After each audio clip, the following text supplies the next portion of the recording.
Yes, sir, we promised you a great main event. George, here it comes. Blasty, the maker of Andre, the giant WrestleMania. Everyone has a point. Ladies and gentlemen, it is electric. The champ is here. Red Dragon! Good evening, everybody. Welcome to Future Endeavors. DX Don Mega here, along with Nick and Corey.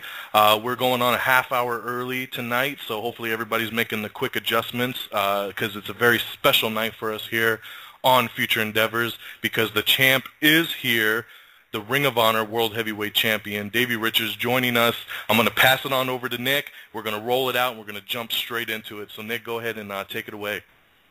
Absolutely. This is very exciting for us. We've never had a reigning World Heavyweight Champion on the show before, and someone who has been called the best in the world by certain people out there in comparison with some of the other people out there that are holding some title belts. This is very exciting. He's had a really grueling, tough week. He made some appearances, NWA in Smoky Mountain, and for some other independent companies out there. According to all reports, he put on a hell of a performance all over in every show he was in. So it is very exciting for us to bring on board Davey Richards. Davey, are you with us? I am. Fantastic. And hope everything is going okay over there, and thank you for accommodating us and coming on with us tonight. Yeah, thank you for going on a little bit early for me. It's greatly appreciated. Oh, no, not at all. It was a pleasure for us to be able to have you on, and we certainly do everything to kind of accommodate you in whatever we need to do. So let's just kind of start with your background as far as how you first got into wrestling, and your growing up. Were you a wrestling fan, and how did you get from where you were to where you are now? Yeah, I was a wrestling fan. That was one thing me and my grandparents did together. We watched Stampede and watched Portland, which were reruns then, but that was something we were really into. We didn't really watch much WWF, but we liked NWA or soon thereafter WCW and Stampede and stuff like that. And then I got into amateur wrestling when I was about 10 years old, and really did that for a long time just because I was really terrible in any sport that required me to manipulate a ball. I was terrible. So, but wrestling I was good at, and I did that for a while. I kind of stopped watching wrestling on TV, so I didn't really watch any during like the whole NWO or WWF Attitude or any of that kind of era. So people talk about all that kind of stuff. I'm just kind of left in the dark. And then I got back into it right after high school. My buddies and me would watch it and stuff, and I never really thought about doing it for a career, obviously, because you see these guys and they're larger than life, and I'm a small town kid from the middle of nowhere, and so, but then it just kind of, I remember I was watching like an entrance video of someone, I think it was Randy Orton, but I can't be sure. And I was like, man, maybe I can actually do that. I mean, I wrestled for a long time, or maybe like Brock Lesnar talking about his amateur career or something. And I was like, okay, well, and like, I told my grandparents, yeah, I'm going to do this. And they're kind of like, oh, yeah, sure, yeah, no problem. And just really, just something became invigorated. I hadn't anything to train for in a while because I was done with amateur wrestling. I'd finished my little stint in college and my high school wrestling, and so had something to train for. And then I found a school in Atlanta, and just kind of, I'd never been out in the state of Washington, just packed up my car and drove to Atlanta. It was kind of crazy, and started training, and that's where this whole wacky journey kind of started. Very, very cool. And I know we have a number of questions that people have submitted to us that kind of runs the gauntlet throughout your career and things that you may or may not be wanting to get into career-wise down the road. But I know my good friend Corey here has a couple questions he wants to dive into, so I'm going to turn it over to Corey to shoot you out a couple things.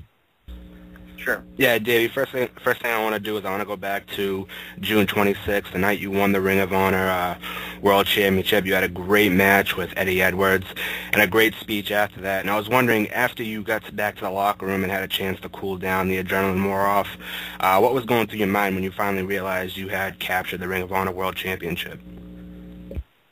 I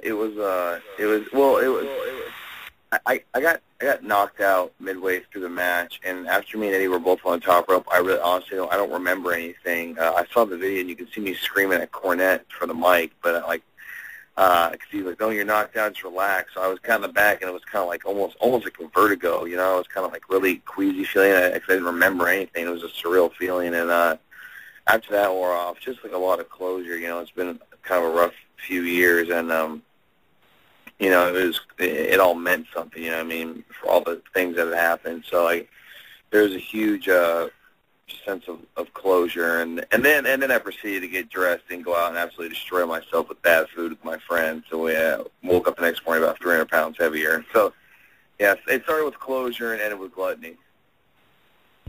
Most definitely.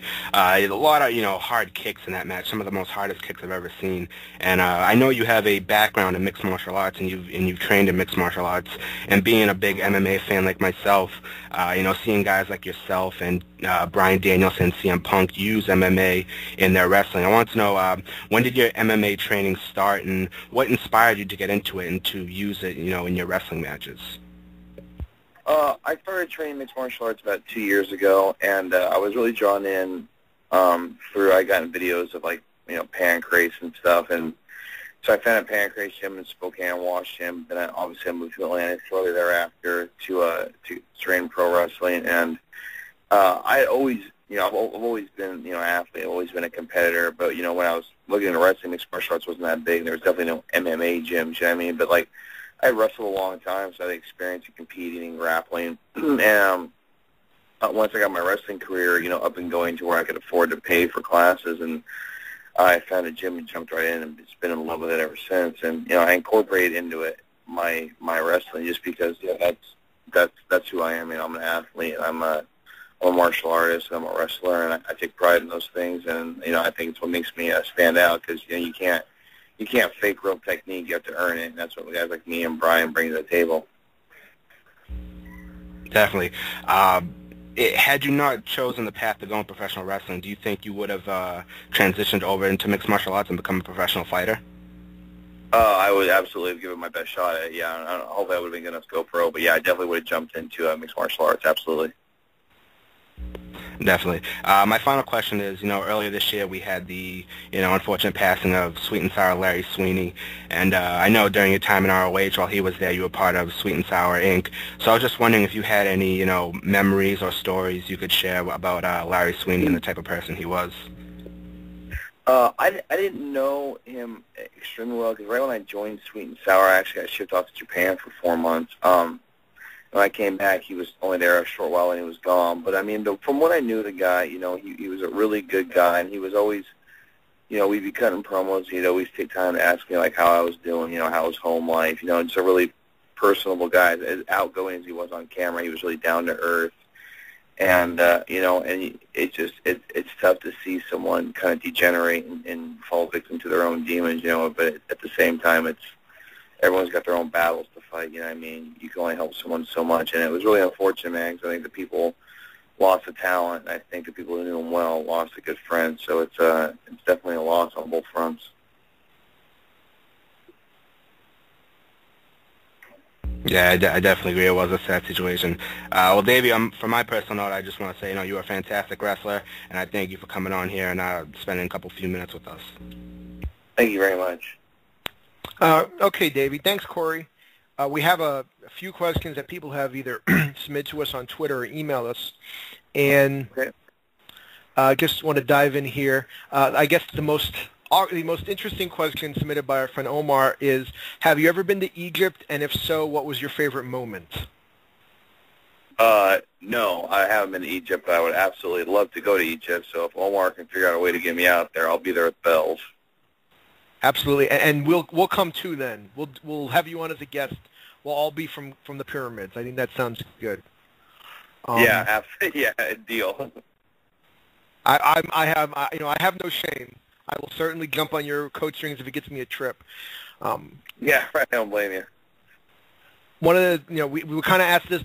Almost everyone that sent us questions sent us the same question, and given your contract situation, I don't know what you can or cannot speak on, but something that everyone seemed to really want to ask you is, would you, they asked this in a lot of different ways, but the bottom line was, would you ever consider going on to one of the other wrestling promotions, WWE or TNA/Impact Wrestling. Would you ever consider that? If not now, then down the road. Yeah, down the road. I mean, honestly, if I had my choice, I'd finish out my 2 years with Ring of Honor, and then I would just, I'd actually like to sign a contract with New Japan. Yeah, I mean, there was a long time when I was like, well, I've accepted a lot more of this lifestyle. I shunned it for a long time, because I was married and wanted to be on the road, and I don't think I could handle the schedule, but I'm growing very accustomed to being on the road and handling the schedule. And guys like Brian, like he's a lot like me, a small town guy, and he does it, and we talk, and it makes it seem like a much more comfortable situation. So yeah, I think down the road if they'll have me, end up in one of the two. But if I had my choice at this point, I'd sign with New Japan. But I'm happy where I'm at. We'll just see where the chips fall. No, and I would very much understand that. I mean, it is a very exciting time to be in Ring of Honor with some of the new things going on. And how excited are you, and how excited are the people involved with Ring of Honor about the debut on television in September? Oh, we're really excited. I mean, the morale's never been higher.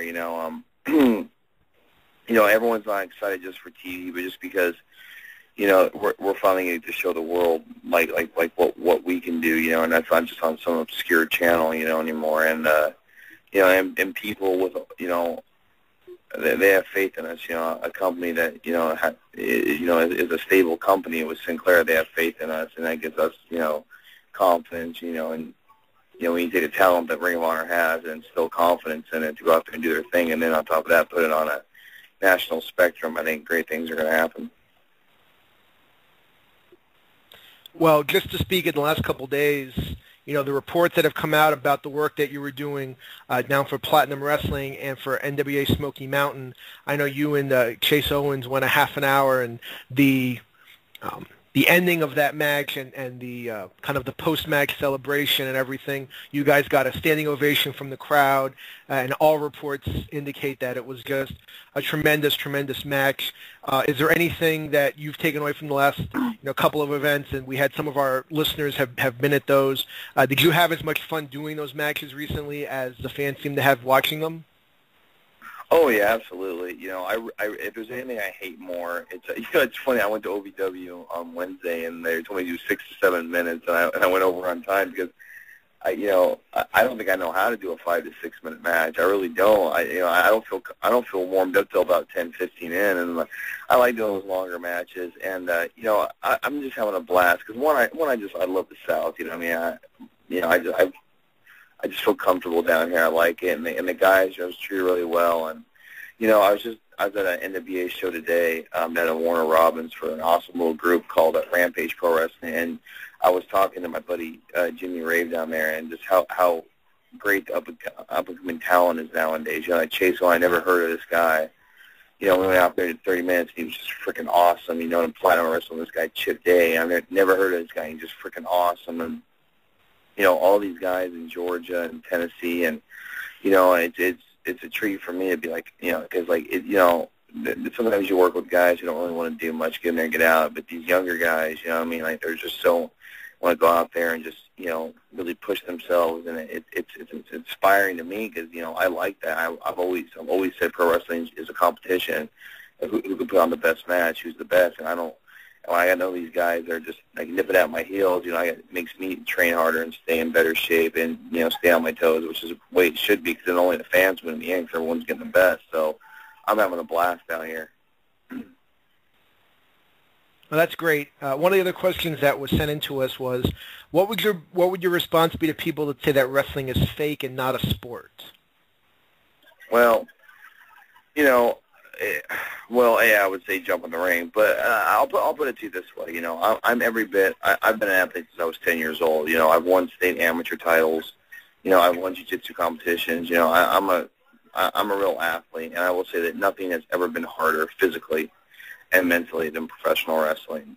I amateur wrestled, for a long time and never got hurt. I've done jiu-jitsu for 2 years now, full time, kickboxing full time, never gotten hurt. I've gotten hurt more times in pro wrestling. People mistake, choreography for fake, and I'm sorry, it's just simply not. it's just simply not the case.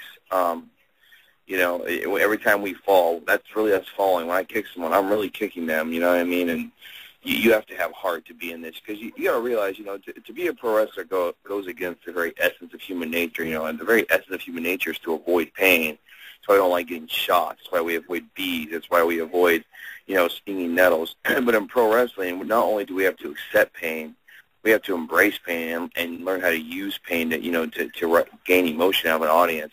It takes a very, very special person to be able to do that, you know, to accept that and live with that day in, day out. You know what I mean? So people say it's fake. There's nothing more real than what goes on in that ring, you know, not only to the athleticism, the balance, the coordination, you know, the stamina that it takes, but just to mentally, you know, and emotionally take a beating and go through it night after night and accepting this is what I'm going to do. I'm going to dedicate my life to taking pain, and, you know, absorbing it, remodeling it, and spitting it back out into a crowd to capture their emotion. I mean, I think it's a very, very special person, a very special athlete to do that. So it's the furthest thing from fake. No, and I think, you know, everyone that's a wrestling fan certainly appreciates everything that, you know, wrestlers go through, because not only do you have everything that you've talked about, but then you get strangers that have never stepped into a ring going online and critiquing what you've done and putting it out there for the world to see. So not only do you have, you know, the physical, mental, and emotional challenges of everything that you put in, but then, you know, there's very few professions that are critiqued any harder than that of being a professional wrestler. And, you know, we are... Right.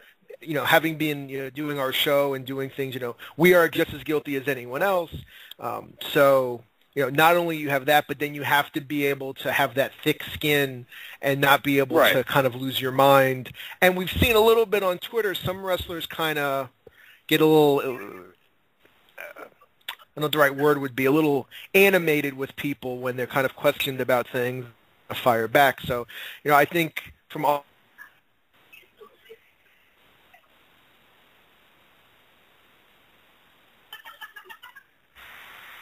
I think we might have cut off on us. Hold on once. He's been having a lot of technical difficulties all night with Skype. No problem. What's going on with him? I appreciate it. He kind of signs them out and signs them right back in. So I'm back. Sorry about that, Davey. We're having technical difficulties. All right. No problem. But anyway, the bottom line was, as I was vamping there, is that, you know, hard work that wrestlers do and that you do. But moving on, have you been following the current CM Punk storyline in WWE? Do you watch WWE at all? Do you watch TNA at all? I've never seen a TNA episode, but I haven't watched. I don't have cable, and I usually have a jiu-jitsu class on Monday nights. But the whole CM Punk thing got me interested to where when I go and do my morning cardio now, I've been watching it on my phone, and man, I think it's awesome.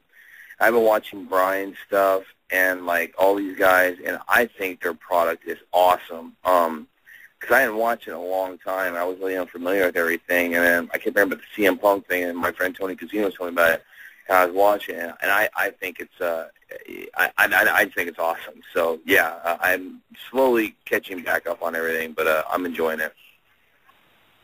Were you or anyone else you spoke to surprised when you were told that CM Punk had mentioned Ring of Honor on Raw one night?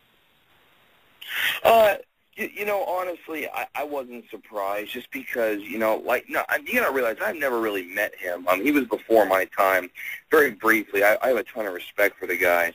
But, you know, he comes off to me as a guy who, you know, he never forgets where he comes from, and I think that's part of his appeal, that he's real like that, you know what I mean? So from what very, you know, admittedly very little I know of him, you know, it didn't surprise me. He seems like a real class act.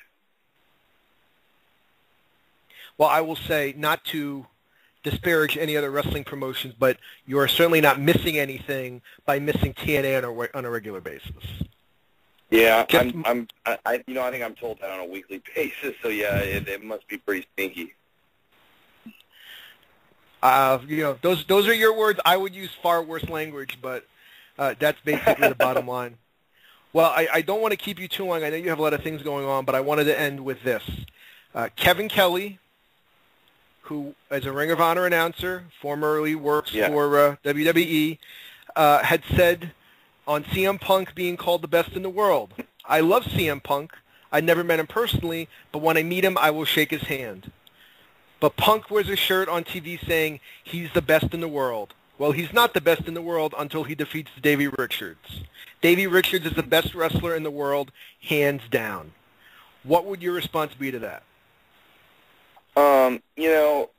I'll be honest with you guys, and I'll be honest with the people listening. I don't think I'm the best in the world. I don't think there's any one wrestler out there that's the best in the world. I think the company I work for as Athletic Wrestling is better than the company he works for as a whole. I'm not really concerned with that, with the title of things and all that. I have a ton to learn, and I don't ever want to stop learning because I'm the best, and there's really nowhere to go but down. I'm just like, I've stressed about this stuff for so long. I just kind of want to enjoy it now, and I'm having a lot of fun, and I'm enjoying it. And, people seem to be enjoying what I'm doing, and I'm enjoying what I'm doing. And so, I mean, if Punk is the best in the world in people's opinions, hey, man, I'm in no position to argue. That's absolutely fine. I'd love to wrestle him somewhere down the road and compete against him. But as far as me personally holding that title of best in the world, I to be honest with you, I could care less. Well, thank you very much for your time. We did have one final question, one question that we were tweeted from our good friend Tasha Lethal, who is a Davey Richards super fan. She did request a marriage proposal on the air, so I would be remiss if I didn't propose to you on behalf of Tasha Lethal, 13 on Twitter. If you are available, she will cook for you, clean for you, among other things.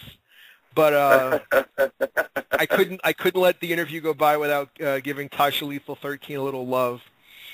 Right. You have my email, so pass it along. I am single. Well, if we can make this happen, I am an ordained minister. I have married 2 people. We can make this happen. It would be a dream come true for us to make this happen. Yeah, absolutely, absolutely.